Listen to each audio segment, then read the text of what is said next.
Hi hello, இது உங்கள் UA Tamil channel. இன்றைக்கி நீங்கள் பார்க்க போகிறது வந்து காடை கட்டிங் அண்ட் க்ளீனிங் குயில். ரொம்ப நல்லாயிருக்கும், ரொம்ப டேஸ்டான இது டிஷ் எல்லாம் செஞ்சு சாப்பிட்டிங்கன்னா சூப்பராக இருக்கும். காடை வந்து எப்படி இங்கே வந்து நல்லா தோல்லாம் உரிச்சு தான் இருக்கும். மீன்ஸ் மேலே இருக்க தோல் இருக்கும், நல்லா இப்படி உரிச்சு நல்லா 8 பீஸாக ஒரு பேக்குக்கு வரும். லூலூவில் தான் நான் வாங்கினேன். 8 பீசஸ் மொத்தம் டோட்டலாக இருக்கும். 27 திர்ஹம்ஸ் தான். நார்மலாகவே அந்த ப்ரைஸ் மாறினதே இல்லை. நான் இதை வந்து கொஞ்சம் ஃப்ரீசர்லேருந்து எடுத்து வச்சனால தண்ணி மாதிரி பிடிச்சி ஃபஸ்ட்டு வச்சுட்டேன். அதுக்கப்புறம் வந்துட்டு தோலை தான் ஃபஸ்ட்டு உரிக்கணும். தோலை உரிக்காமையும் சிலவங்க சாப்பிடுவாங்க, பட் நாங்கள் தோலை உரிச்சிருவேன். தோலை ரொம்ப ஈஸிங்க உரிக்கிறது. கை வச்சாலே அப்படியே ட்ரெஸ்ஸை உரிக்கிற மாதிரி அப்படியே வந்துடும். ஈஸியாக நீங்கள் உரிச்சிடலாம். காடையில் வந்து நீங்கள் நிறைய டிஷ்ஷஸ் செய்யலாம். காடை பிரியாணி, காடை கிரேவிலாம் ரொம்ப டேஸ்ட்டாக இருக்கும். காடை வந்துட்டு உடம்புக்கும் நல்லது. கோழியோட காடை ரொம்ப நல்லது தான். காடை வந்து இங்கே எல்லா பக்கமும் இப்போ வந்து கிடைக்க ஆரம்பிச்சிச்சு. இங்கே மட்டும்தான் இல்லை, எல்லா கண்ட்ரிலையுமே எல்லா பக்கமுமே கிடைக்கிது. நம்ம ஊர்லேயும் நல்லாவே கிடைக்கிது. ஸோ மந்த்லி ஒன்ஸாவது எடுத்துட்டால் ரொம்ப நல்லாயிருக்கும்.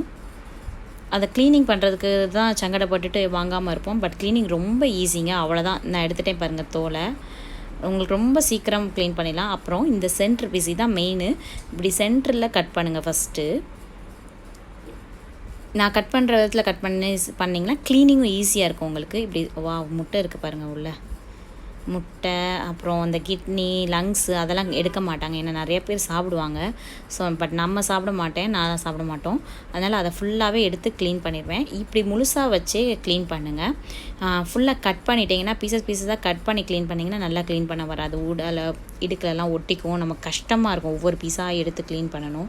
இதுனால் இப்படியே நல்லா க்ளீன் பண்ணால் க்ளீன் ஆகிடும். தண்ணியை திறந்து விட்டுட்டு அப்படியே எடுத்திங்கன்னா ஈஸியாக வந்துடும். அப்படியே ப்ளட்டு எல்லாமே க்ளீனாக போயிடும். உங்களுக்கு வந்து கழுவுறதுக்கு ரொம்ப ஈஸியாக இருக்கும். அதே இது கட் பண்ணிவிட்டு கழுவுனீங்கன்னா ஒன்று இடுக்கில் போய் மாட்டிக்கும், கஷ்டம். அது எப்போயுமே இது மாதிரி தான் சிக்கனும் இதே தான் ப்ரொசீஜர். இப்படி க்ளீன் பண்ணிங்கன்னா உங்களுக்கு ஈஸியாக இருக்கும், நல்லா க்ளீன் ஆகிடும். அந்த சுற்றி இருக்க ஒயிட் கலர் கொழுப்பு மேலே இருக்கும்ல, அது கூட நம்ம இப்படி கையால் எடுக்கும் போது வந்துடும் க்ளீனாக. நல்லா தேய்ச்சி கழுவிடலாம்.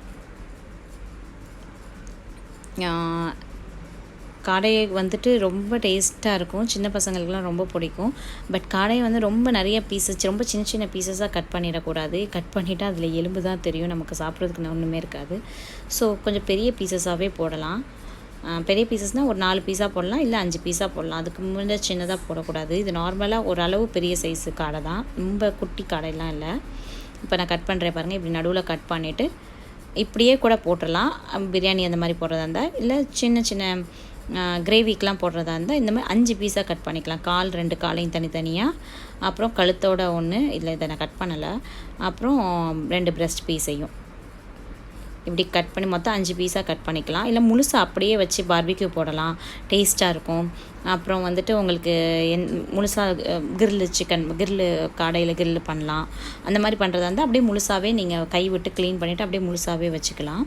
இந்த ஒரு காடையை இப்படி 5 பீஸாக போட்டிருக்கேன். இந்த மாதிரி 8 காடையும் க்ளீன் பண்ணியாச்சு. இது மட்டும் இல்லை, இந்த மாதிரி கடுத்து வந்துட்டு ஒவ்வொரு பீஸாக எடுத்து நல்லா கழுவுவேன்.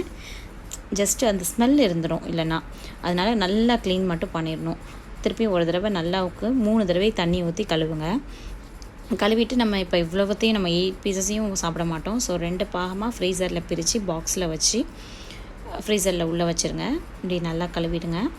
நான் 3 times to 4 times கழுவுவேன் நல்லா தண்ணியில்.